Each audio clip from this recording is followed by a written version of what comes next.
Welcome to Moving Intentionally, the podcast for women who are driven, capable, and a little exhausted. I'm your host, Jess Ellis, a strength and fitness coach and a professional yapper. And if you're ready to train smarter, live intentionally, and perform at your best without burning out, then you're in exactly the right place. Let's get to it. Things that I mentioned on the last episode was how during my fitness journey, I spent a lot of time layering on more and more in the hope that it would get me to like this destination quicker. I thought if I could just add another session, if I could just eat a little bit cleaner, if I could just push myself a little bit harder, then ultimately I would get to the version of success that I had in my head. And that may have been at one point like aesthetic based driven, but then it moved more so to performance. And in that, I was always kind of chasing my tail. It felt exhausting. Now looking back, I can truly understand how it was a recipe for disaster from the beginning.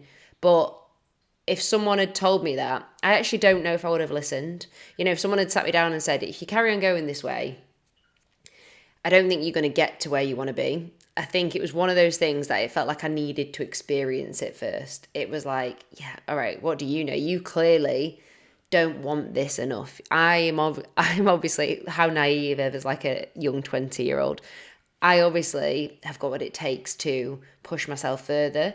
And I think about the fitness industry a lot at the moment and how much it's evolved over the last even like 10 years since I've been coaching, but 20 years like that I've been into it.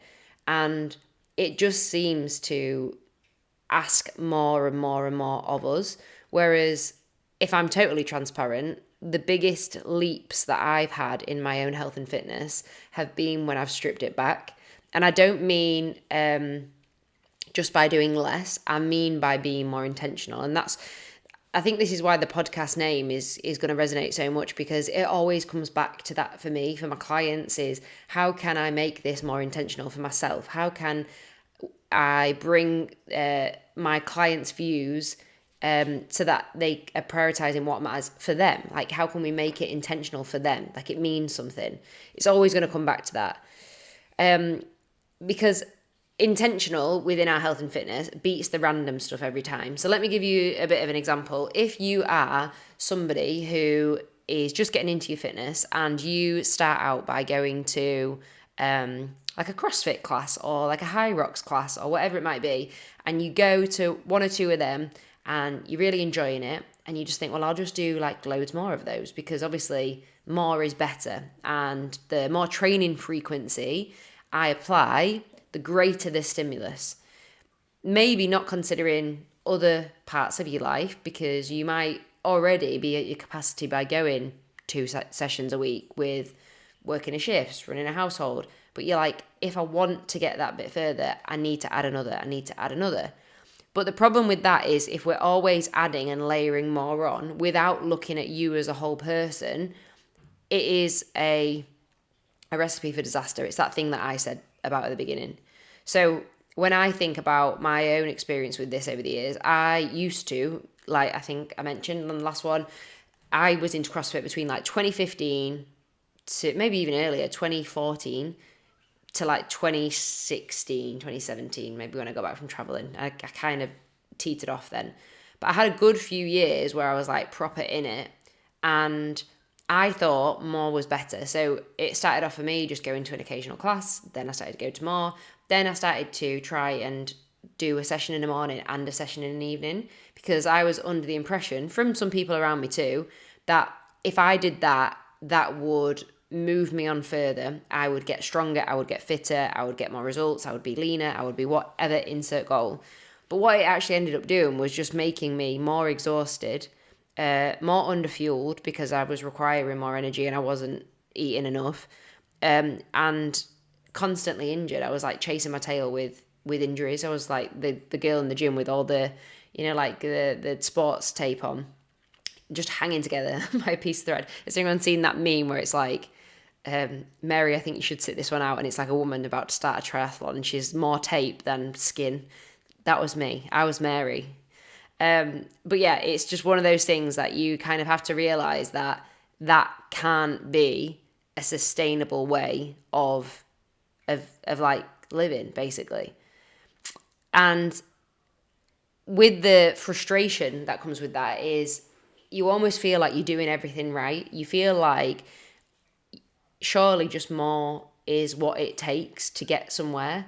But if you never come back to what the goal is, then you're always going to be lost.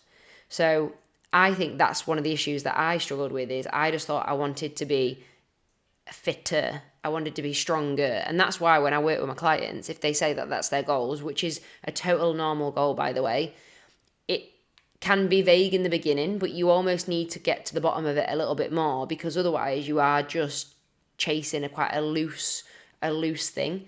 And therefore the inputs that you put in to get you there all of a sudden they need more clarification on what that is in order for you to get to that next place. So I would much rather, with everybody that I work with, that they do intentional sessions if they have a specific goal in mind to get them to where they want to be, rather than more random sessions. Like I would much rather somebody do 3 intentional sessions than 6 random ones. Really sporadic, not aligned with their goals, really tiring them out, rather than 3 sessions that are actually going to move the needle for them. Because otherwise it can feel really disheartening as well if you're giving up. It's not just the session number either. I think is important to remember. It's not just like you're doing 6 sessions rather than 3 as an example. It's like you're giving up your time of the commute there and back, your fuel, your energy, you're rearranging your diary to accommodate. It's all those things that go into it. You're having to maybe prioritize your meal times a bit better, the times that you spend with your partner, if it's like after work, all those different types of things that come into it. There's a lot of like moving parts. And if you're only doing it but not really sure about where you're going, you're on a one-way street to feeling a bit like pissed off about the situation, if I'm honest.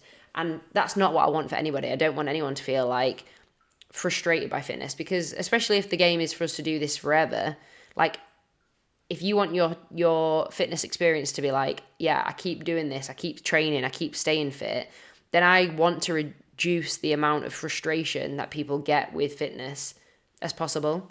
And one of those things is just by like being totally random with it. And I think when it comes to that, it is definitely worth mentioning as well, like volume management, right? So if at the moment you are looking at other people who are training and thinking, well, how come they can train 6 days a week and I can only train like 3 long term before I start to get frazzled? Well, it's a capacity thing. So everybody starts at a different point. So your training age, your experience in fitness comes into it, like how much your body can handle. And that comes from, your experience with sport and stuff growing up, but it also comes from like your strength training experience, from what your ability to endure is like, what is your aerobic base like. All these things come into it. So it's not, the worst thing you can do in this situation is compare yourself to other people and think, well, how come they can do it? And I reflect on this because I remember looking at like CrossFit athletes and thinking, well, they can do double sessions, so why can't I do double sessions? And it was like, well, obviously it's their full-time job. They're fueling themselves a lot differently to what I am. And also their sessions are so much more intentional and individualized for them that they're making progress. Whereas I might like drop into a class, then do a random session on my own, then go in next door into like the bodybuilding gym and do some bodybuilding stuff. And it was like, of course, I was throwing spaghetti at the wall and hoping something would stick, and it just never was going to. And this isn't to say, from a capacity point of view, that you might never get there if that's the goal. If you're somebody who's like, I want to get to doing more sessions, I'm not saying doing double, but you might want to go from doing 2 sessions a week to 4 sessions a week at some point. Maybe you've got young kids right now and you're thinking, actually, when they're a little bit older, I might have a bit more free time, and hopefully I could get to doing 4 sessions a week. Or maybe you are just starting out and you're on 1 session a week and you would love to double that. You would love to get to a point where you feel like you could recover and get another session in. Or maybe you feel like you're changing jobs soon and you feel like you can fit an extra session in on that day where you've never been able to previously get there in the past. There's all these reasons that might mean that your volume management might change. And you can do more eventually, but you have to build the capacity first. So rushing the volume before your body's ready for it, that's what leads to the injury. That's what leads to the burnout. That's where we plateau and get really frustrated that we're not making any progress, because we're trying to layer on more stuff before we're ready. So, for example, that might be, I think always running's a really good example with this. Like somebody who's going from doing 0 running to doing 3 sessions of runs a week because they've got a 10K race coming up soon, and they're doing that in 8 to 12 weeks, there's a high chance that that person's going to get injured. Well, why? Because their body is not ready for the amount of volume that they're giving it. They've gone from nothing to 3 sessions a week. And then you'll say, oh, my knee's hurting, or I've got shin splints, or I've got like plantar fasciitis, or whatever. I'm not diagnosing here. I'm just saying there's some examples of things where people push the volume too fast. And the thing is with your body, it takes as long as it takes. Every single person adapts at a different rate. I was going to say every single person in this place fancies me, because that Love Island quote always sticks with me. Chris Hughes, only season of Love Island I feel I've actually ever watched, but it always stays in my head for some reason. But every single person adapts differently, and I think it's really important that we remember that if we're getting some pushback from our body, it's only trying to keep us safe. You know, like when we get that little niggle, that's your body saying, excuse me, little white flag here. I'm not quite sure about how much you put in through, like on me right now. Can you listen? Can you add a strength training session into this running program? Can you maybe dial off just pushing the volume? This is what one of the problems that I have with, some programs that you follow for, like Couch to 5K. I think Couch to 5K is like such a brilliant incentive for people in the sense of it literally gets people off the sofa. It gives us a progressive program. It also kind of shows us what we're capable of in regards to moving forward. But one of the downsides to it, as with any program that's maybe just like a generic template, is it ushers us along maybe before we're ready. So if you're on week 4 and you're getting shin splints, but then week 5 says you need to go on to the next bit, a lot of people will just go on to week 5 because it's in the plan. But then that's when they blow up. That's when they maybe get injured. So it's about being able to intentionally listen to your body. So the whole moving intentionally thing comes in really handy here, because it's like, what you're doing aligned with what your body's telling you?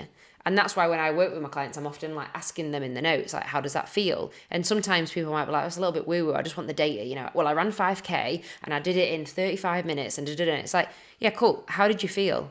Well, I felt like I was going to be sick. My shins were killing. I've got a massive blister on my toe. It's like, okay, so it didn't feel that great then. What does that maybe tell us about it?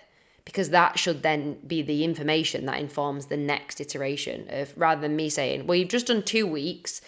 You've just done 2 runs a week for those 2 weeks, but we're going into week 3, so we're adding another run in, and you're saying, I'm getting shin splints. That's like, makes no sense. So this is what I'm saying when it comes to like a volume management issue. So training smarter, not always harder, is such an important factor here, because if you actually want to make the progress, sometimes it actually is not about doing less, but listening to what your body's telling you and actually being able to make an informed decision in what to do next based on what the feedback you're getting. And sometimes that comes with the data, but also it comes with how your body's feeling and asking those questions. Like, what do you notice? Are you knackered for the rest of the day? Yeah, I'm absolutely shattered when I did that run. Okay, cool. That might be that we're pushing you really hard. Have you got like a smartwatch? Can we have a look at the data? You either have, and we can compare that with how you're feeling, or you haven't, and we're going off feel alone. And that's cool too. But you need to be able to pay attention to those things. And that takes practice. Absolutely, it does. It takes reflection, and it takes sometimes a coach asking you those things. Like, I've had several coaches over the years, and I think it's an important thing sometimes having someone in your corner to be able to say, do you notice this? And you're like, oh my God, I actually haven't noticed that before. But it's just someone shining a light on that area that you've not really realised. And the volume management thing is a big one. So sometimes I'll work with athletes who play sports too, and sport, like depending on what we're doing, but say, for example, like football, rugby, like tennis, like there are things that can be really demanding on the body and it's really high intensity. And when it comes to volume management, we need to then be looking at like, okay, well, when that sport is in the mix in your training across the week, how is that looking? Do we need to adjust something in order for you to be able to perform well in your sport and still be able to train and feel good? because they're two different things, but we almost need to decide and prioritize what is the most important thing for you. Because that's such a big one as well. Like actually prioritizing your goals. I think this is an important one that not a lot of people focus on. That is, you can achieve anything you want. Like I'm obviously saying anything. I'm not saying you can maybe be the 100-meter world record sprinter, but I'm saying you can achieve anything. I think a lot of people put limits on themselves. So I want you to be ambitious in what you're thinking about achieving. Like I want you to go after those big goals that sometimes scare you a little bit. Like actually think, bloody hell, that's actually really outside of what I think I'm capable of. Sometimes it's good to push yourself there. I think it's a positive thing. I think it teaches you a lot about yourself. I think it breaks down hurdles in your mindset. I think it scares us a little bit, and I think sometimes life can be a little bit too comfortable. So I think there's a lot of benefit to that. So when I say you can do anything, that's what I mean. But, and there's a caveat, but you can't do everything. So you can do anything you want, set your goals big, be like someone who goes after things and passionately pursues them, but you can't have everything all at once. And that's because when it comes to your fitness, you are often, if you're like me, Gen Pop. We are general population. We aren't athletes by nature. We're not getting paid. We still have a full-time job. We still have things to work around. We have family. We have priorities. So when it comes to our training, we're doing this because we are often empowered to be healthier and fitter individuals, and sometimes we like going after those big goals and we like exploring through movement and stuff, but we often need to pick our things one at a time. Sometimes it might be, my goal right now is coming back from injury. Sometimes it might be, I want to perform really well for my sport. Sometimes it might be, I booked a triathlon and I'm scared of it and I'm going for it. It might be, I booked a high rocks. It might be, I've booked a holiday with my family next year and they love hiking and I'm always not really into that, and that's what I want to get fitter for. There's loads of reasons that we might be doing this, but we need to think about how it fits into the rest of your week. So even if it was like that person who's trying to get fitter for hikes, if they are going out for a big long hike on a Sunday, but Monday is their really busy day at work where they're commuting like 3 hours each way, it's probably not the best way for them to do it. So how do we look at how it fits in the week? That's what I mean when I talk about volume management, not just does that strength session conflict with that aerobic session. I'm also talking about like, is that a good day for you to do it? Because what actually happens on that day? And we don't always have the privilege, like sometimes we might be sleep deprived if we're a parent. Sometimes we might be somebody who has a really hectic job and we have to take the hours in the gym or training whenever we can. That's sometimes what we have to do. But at the same time, that's where having a coach or having your own mindset of like, what is going to suit me best on each day is important. I think for a lot of people who maybe are a bit unsuccessful with keeping fitness in their lives when they're first starting out, it's because they're trying to shoehorn it in places where it doesn't necessarily belong.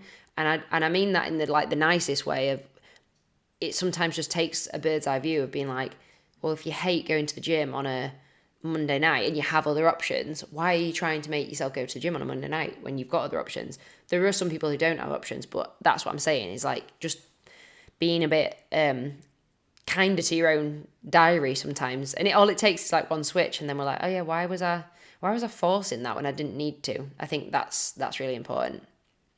So the goal is we want to make sure that we're bringing we've been smart about the management across the week of what we're doing, but we're also bringing our capacity up and not piling everything all on at once, going from 0 to 100, going from doing no sessions to 5 sessions, going from doing like 1 session a week to then back to back to back, and then wondering why we can't maintain that. So it's not always about going harder, but being smarter with what we're doing and being intentional in those sessions. So with each session, what's the intention?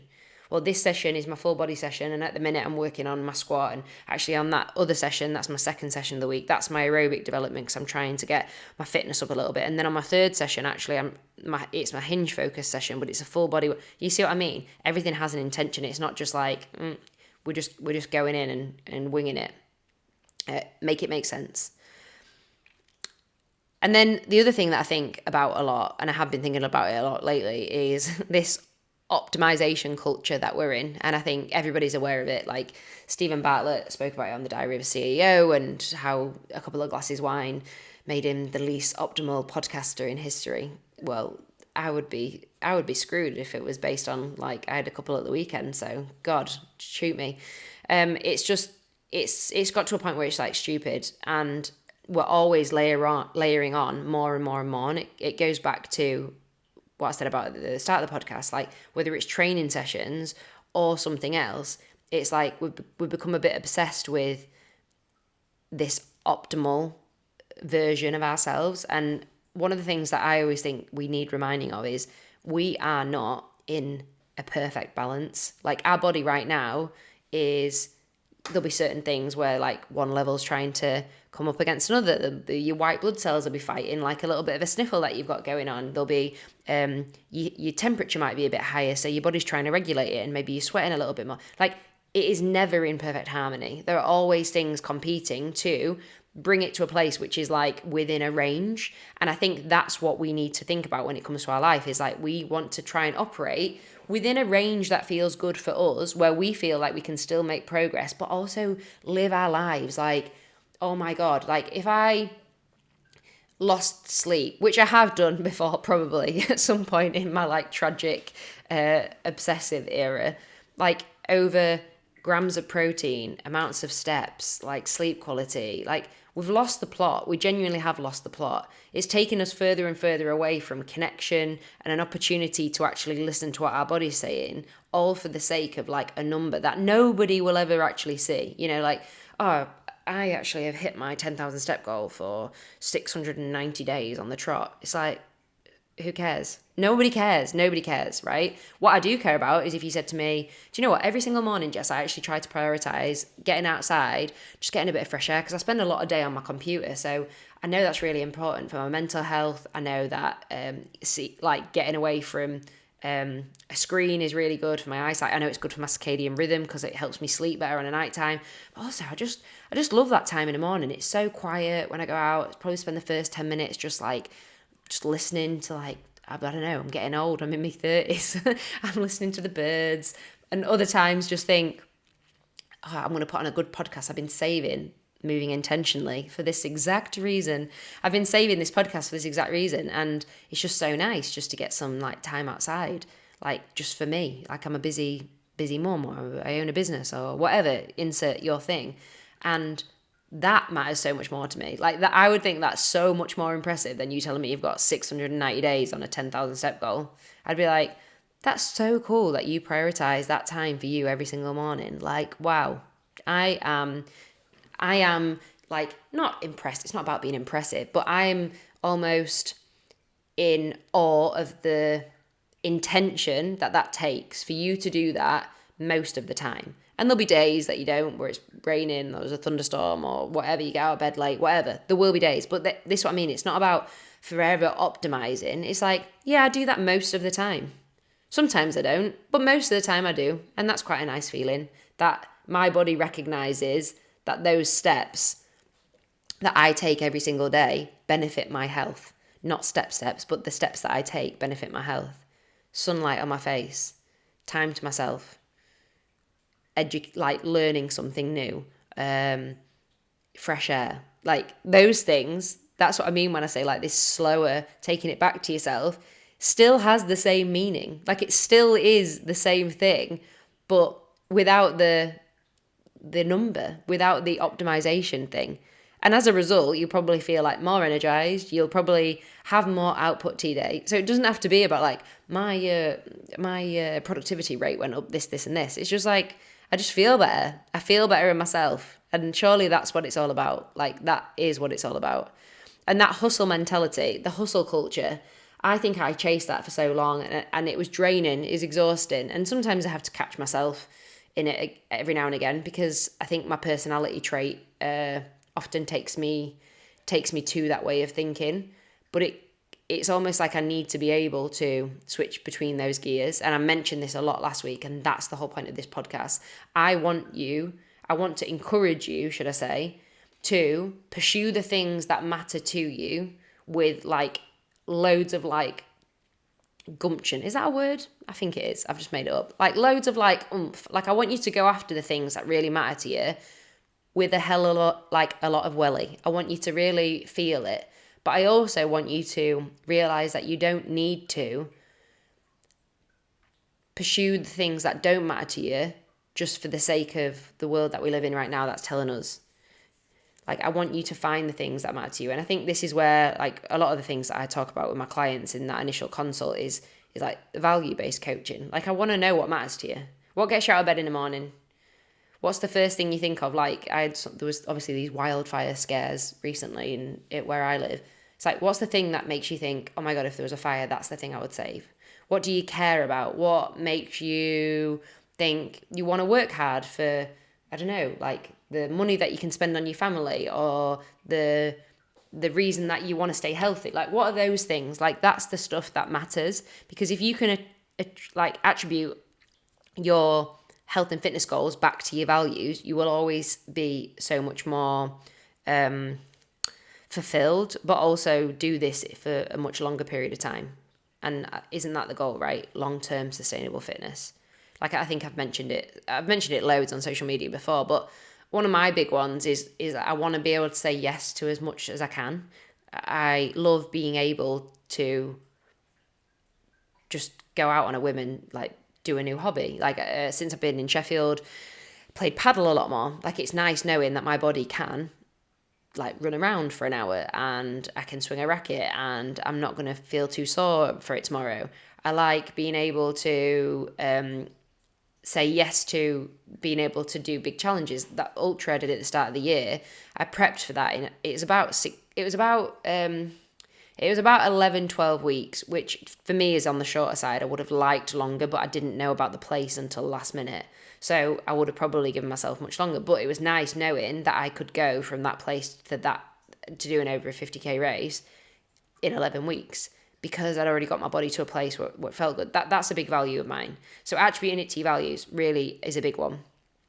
And then I think also there's something that we need to consider, which is like when it comes to this more and more and more principle that a lot of people are chasing at the moment is your body does not know the difference between the stresses that you put on it. So whether that is more sessions, or whether that is your work is gone really stressful, or whether that is you are ill at the moment, or you are more stressed because there's something going on in your family, your body does not know. So everyone knows about the stress bucket analogy, I'm sure by now, which is like we all have a stress bucket in life and things just get poured into it. So like I say, work, training, life stress, finances, health, love life, all the stresses, and the bucket fills and fills and fills and fills. And there comes a point where that bucket is at its capacity, it's at the top. And what will happen is if you pour too much in that you cannot manage or handle, which is the capacity thing, eventually that bucket overflows. And it's no longer making you fitter, it's tipping you over the edge. And this is what I always say, it's like, you know, sometimes when we pick up an injury, it's often never the actual injury itself. That is the last, like that's like the straw that broke the camel's back. Your body is like, you cannot expect me to do this, this, this, this, and this, and still be okay. Injury, blowout, illness, whatever. Like something will happen. And that's your body just trying to be nice to you by saying, slow down. Like if you won't listen to me, because I'm trying to let you know, but you're not really paying attention, I will physically stop you in your tracks. I will make you ill. I will give you an injury because you won't carry on doing the same thing that you're doing.